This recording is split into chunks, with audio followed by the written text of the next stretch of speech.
Hey guys, what's up? This is Bharat and today we're checking out the new J7 Max, which has just been launched in India. So let's get started.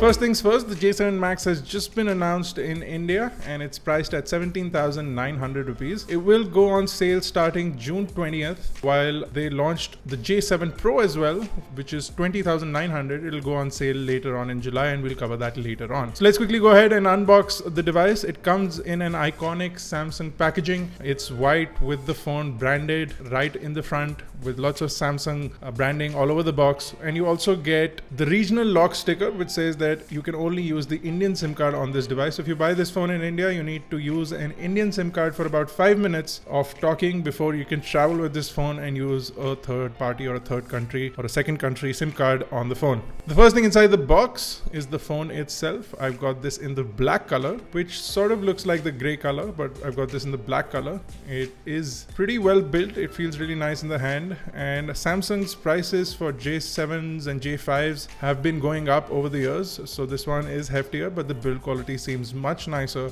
than what we've seen before. I'm going to put the phone to the side for the time being. Go further in, you do get a SIM ejector tool, and that'll come in handy to get your SIM cards and your micro SD cards in place. You also get a bunch of documentation, which is available in a bunch of languages depending on where you buy this phone. Like for example, in New Delhi, it'll come with Hindi and English. If you buy it in some other parts of the country, you might see some other languages inside the box as far as the documentation is concerned. If we go further in, you also get a wall charger. Now this charger is a 1.55 amp charger, so not the fastest, but it's a pretty good, slightly faster than usual charger. You also get a standard USB to micro USB cable for charging, as well as data syncing, and then you also get some earphones that you will probably use, but not if you are a heavy music listener. So I would recommend getting some good quality headphones or earphones if you like listening to music. Now let's quickly take a look at the device itself. So over at the front, you get a 13 megapixel camera, which is an f1.9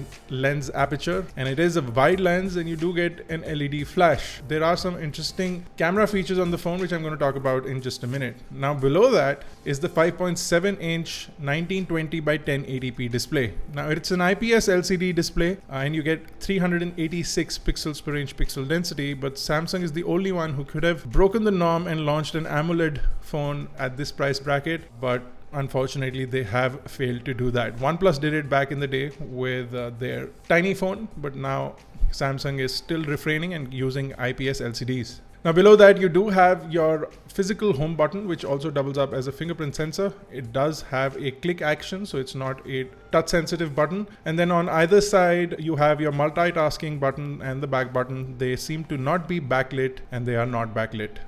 Let's move on over to the bottom of the device. We can see a micro USB port, which is going to be used for charging, data syncing, the main microphone, and a 3.5mm headphone jack, which is getting more and more rare every day. Over to the right is the main power button and also the speakerphone. You would consider it to be an unusual location, but in most cases, it will not interfere with the usage, which seems great, whether you're watching movies or you're playing games. As long as you hold the top of the phone on your left hand, you should be in a good place. If we move over the top, you'll find nothing but emptiness, and over at the left is where you have your volume buttons, your SIM1 tray, and then your SIM2 plus micro SD tray. All of these have independent slots, so you do not have any hybrid things going on, which should be appreciated from Samsung, giving you individual slots, which seems to again be a rarity nowadays. Now over at the back is the primary 13 megapixel camera. Interestingly, it has an f1.7 aperture, which is extremely wide as far as the light input is concerned. It is an autofocus camera. You do get an LED flash, and you can also see a smart light ring around the main camera, which is something that they launched last year with one of their J series phones. Now it seems to have come to the J7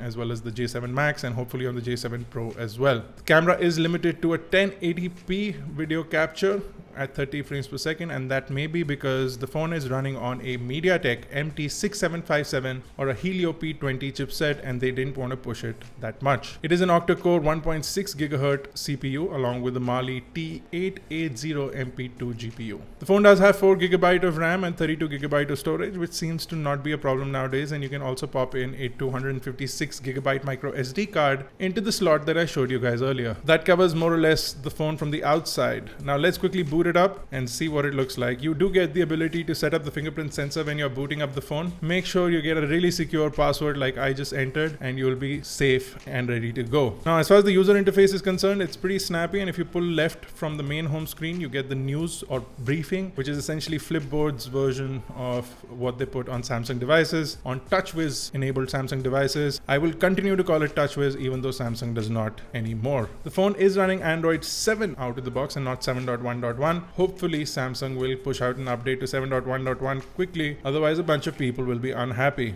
Now, there are a couple of USPs of this phone. It's pretty nice in the hand. It's a matte finish phone. It feels really great. It's not extremely thick with only 8.1 mm as far as the thickness is concerned, which makes it pretty slim as far as most phones in this price bracket are concerned. Now, the phone does have Samsung Pay Mini, making it the only phone with a payment system that works in India available in this price bracket. Now, the J Max or the J7 Max only has the Samsung Pay Mini, in which you cannot use your credit cards because it does not have NFC, but you can use your mobile wallets as well as UPI and other payment systems, but you can't use your credit debit cards. So that is a limitation of this phone, but you do get a payment service which, where accepted, will work flawlessly with this device. Also, what they're talking about is the main camera. The main camera is a 13 megapixel camera with an f1.7, a really wide aperture, but you also have some interesting things on the camera, including some really cool filters that you can add onto your image after you click it or before you click it. And then you also have stickers and location stamps that come on the device. If you turn on the social camera by pulling